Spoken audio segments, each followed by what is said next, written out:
Welcome back. You'll remember in the last episode, I faced the facts and said this. So we've realised, obviously there's no way we're making it to Hamburg. So that's why in a couple of weeks, we're setting off to make Series 2. Heading back to where we ended the trip to finish what we started. But where did we end the trip? Let's see if you can guess. Probably not. It's quite a small place. Anyway, let's get into day 11. Today we have been pretty useless, to be honest. Yeah, today we've been faffing a lot. 10 past 2 and we still haven't left. Just everything going a bit wrong. So we're a bit hungover. I needed a new memory card. So yeah, we left ourselves a bit of a mission to get to Meissen and all our crazy plans from yesterday. Just didn't work out in the end. But got these Dresden Next bikes. We can get pretty much all the way out of the city with these and then walk the rest of the way. Better get going, there you go.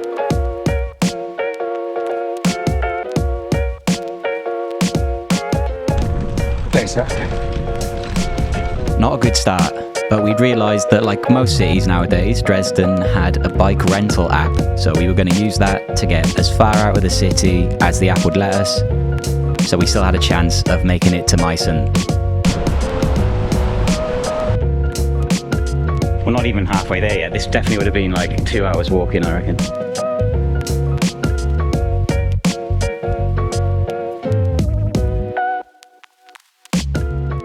It's definitely a gap in the market for nationwide bike apps.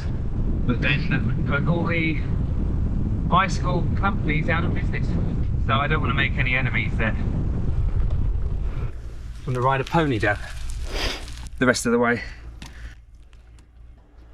That dog. Just like hopping up and down. Come on. Really reluctant. It's the most stubborn dog I've ever seen. What's he doing? No, he's going away. Doggy.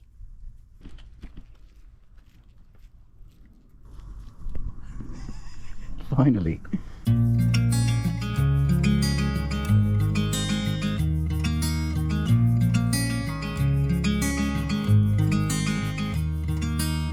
Then, just as we were approaching Gorlis and the bike drop-off point, we made a discovery that changed the course of the day. It's a phone and wallet. That's ominous.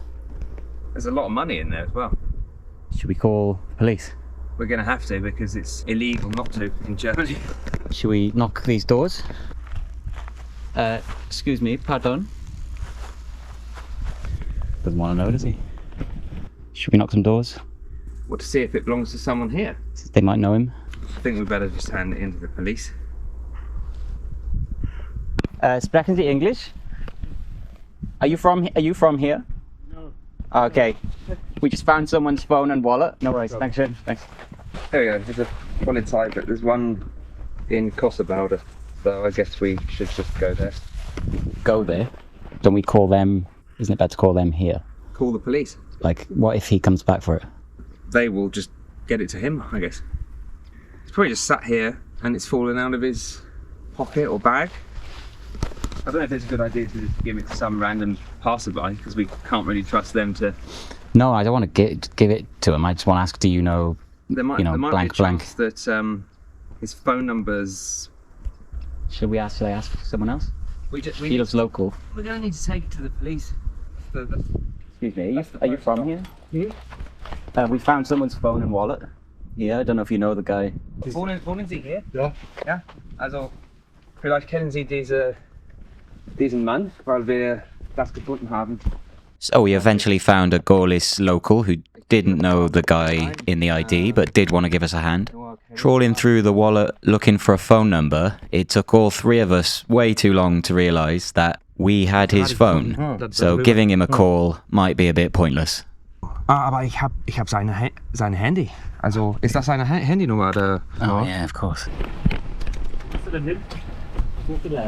Kein Deutsch. What do you search for? We found someone's phone and wallet here. Okay. So we're trying to figure out, like, call some phone numbers in the wallet and see if we can find something. Yeah, cheers, thanks. But just as we were calling the police, the guy from the ID came bounding round the corner, and despite our protests, gave us €10 each for being stand-up blokes. Nicht die Zweier? Nein. Nein, kommt das nicht jetzt. Du nimmst das als Befehl. Then the villager, who'd stopped to give us a hand, flabbergasted that we hadn't just nicked the money and ran, invited us back to his for a coffee. We can spare half an hour, can't we? Yeah. Oh, we ended up with this situation. It's really like just a series of like random events happening to us. I thought today was going to be the most boring. I've been given money and going around some geezer's house for coffee. We made €20 today, just for being not assholes. Yeah, he said you don't get many nice young guys around these days. Although if we'd just ridden past, he'd have come back and got it, and wouldn't have had to pay out €20, I guess. Yeah. And all of a sudden, we were in Andre's lovely back garden, meeting his family and having some homemade cake. So it just so happens that Andre lives just right round the corner from where we were supposed to leave the bikes. Another little random coincidence. Yeah, he was basically blown away by the fact that we didn't just take the money from that wallet and walk off with it. That he really wanted to invite us back to his home to enjoy some plum cake and coffee in the garden. And we've made €10 each. And Yeah. just been fueled up by a generous German family. So now we walk To Meissen. to Meissen. We're going to send him a postcard probably. Yeah, I feel like we've kind of connected on a certain level, and be nice to Give some thanks for the cake and the coffee, which is going to really serve us well the next few hours. Every day is turning way more eventful than we expect. Like we didn't manage to leave Dresden until 2 or 2:30, and we end up in some little village having cake and coffee in some guy's back garden. I just wonder what his wife was thinking, when he turns up with a couple of backpackers. She seemed perfectly happy. She I think you go that way. didn't really bat an eyelid, to be honest. I guess they don't really get much of a chance to meet people from outside the village, especially people from outside the country. Yeah, which you would have thought would make them more suspicious, but I guess we We already ourselves. found a wallet with loads of cash in it. And That's the thing about finding a wallet in Germany. If you find a wallet in Germany, it's bound to have a lot of cash in it, because nowhere accepts card. yeah, you've got to carry a load of cash around.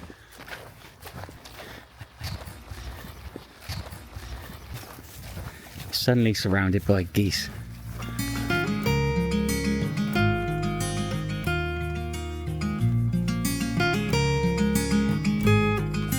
They've actually taken care to do it like well into the water as well. I know, I was thinking we could just wade around.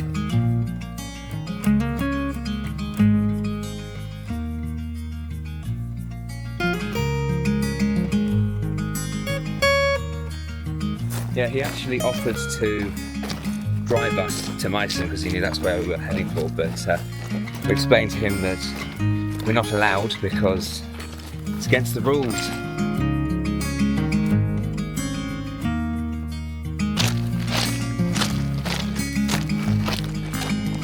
Alfalfa. We felt increasingly grateful to Andre of Gorlis, who built his own house in the 60s and had seen it flooded twice by this very river since then, for feeding us and filling up our water bottles, because this stretch turned out to be totally devoid of food and watering holes. Unless you count this lone zucchini. What do you say, Dad?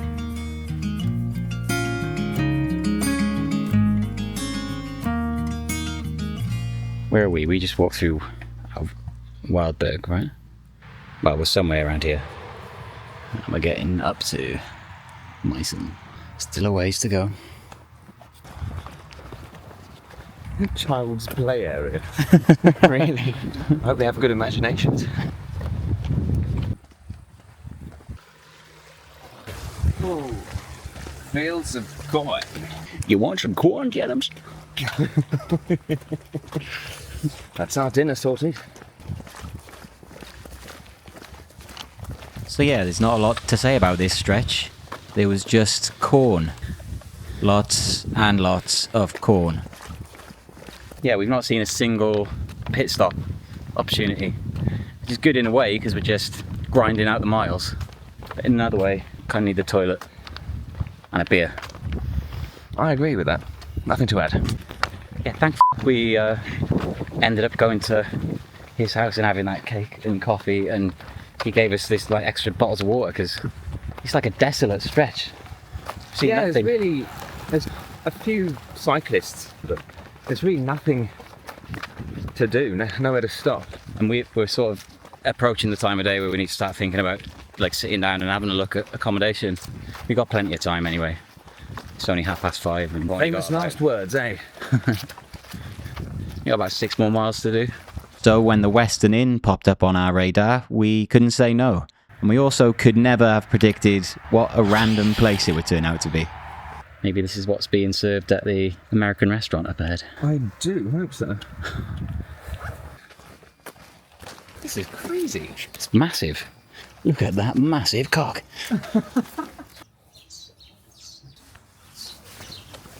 What a random place to be the only place on the whole route. It's funny to think I've got so many ancestors from here.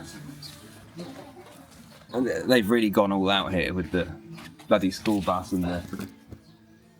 I don't know what that car is in there, but... Some kind of American car. Yeah. They must really love America. You can get your own souvenir menu for €7. What do you say, Dan? The size of this bloke. Strutting about. I think we might be able to cycle a bit after Meissen as well. Okay, Might have found something. sounds promising. Shall I call them now? On this map, there's a bike well outside Meissen for this like bike rental thing. This place was a hell of an unexpected find in rural Saxony. Turned out the current owner's parents opened it in 1970 after living in Las Vegas or something. And we entered into the spirit of things by ordering way too much food when I tried to order steak cut chips and ended up getting steak and chips. So we had one mac and cheese each with a side of steak. That classic combination. Steak cut chips. You've heard of that? It's like, it's this kind of chip. This is steak cut chips. Oh, that's really So good. Dav thought he'd ordered steak chips and actually ordered steak and chips. Steak and chips. So this is going to be a lot more expensive than we expected. But these are really good chips at least. And you got a steak out of it. Treating you to a steak. Steak I didn't know I wanted. Question, did he ask you how you wanted your steak done? No. I said steak upon this. It's on the sides list. I think this is his mistake, but can't be asked. But I do know. But anyway, we got mac and cheese. We got beers. It looks bloody good, to be fair. And we've got cheap and nice looking accommodation sorted in Meissen, and not that far to go. I feel good. Cheers. And we're in the fucking crazy American theme park. Come on down to the Western Inn. We got a giant rooster and some creepy mannequins. Come on in, yeah, it ain't no mistake. Get yourself a mac and cheese and a cheeky side of steak. Knock back a couple beers, and if we give you the hump, take it up at the reception with Donald Trump.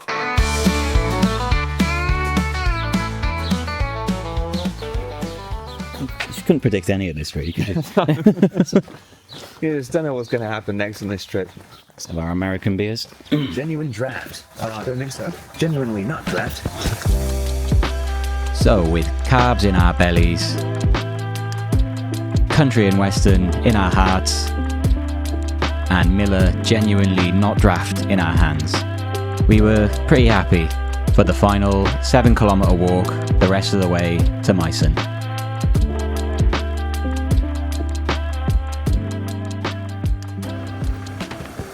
That's open till 9 if we can hurry up. What time is it? 20 past 8.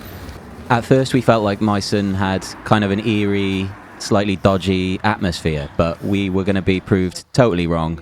And it ended up being maybe my favourite town from the whole trip. Just this weird atmosphere hanging over everything. Yeah.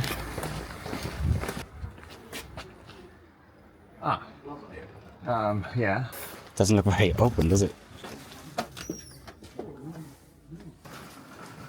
Ah, here we go. Jadams. whole of the lobby area is shut with the lights off. I don't feel like this button's doing much either. Right. Oh, there's a note on the door. Hallo, hören Sie mich? Und wie viel Uhr müssen wir auschecken? Finally, we have a bed each. Got our own bed, yeah.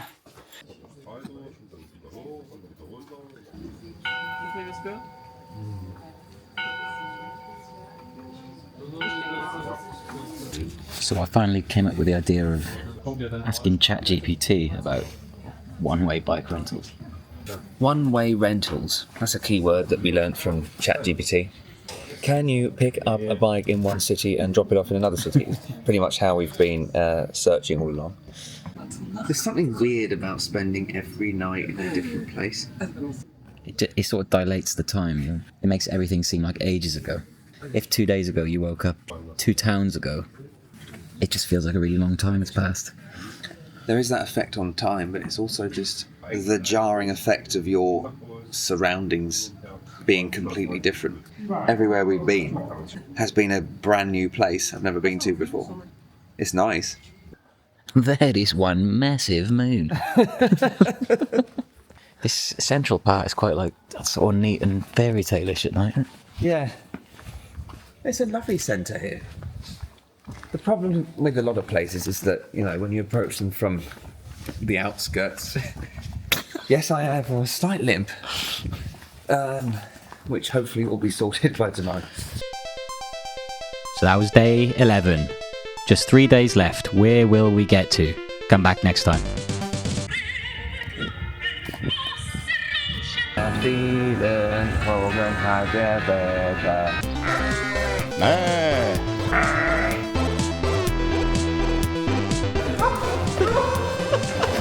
Even at Hotel Bumcock. To Noel Edmonds.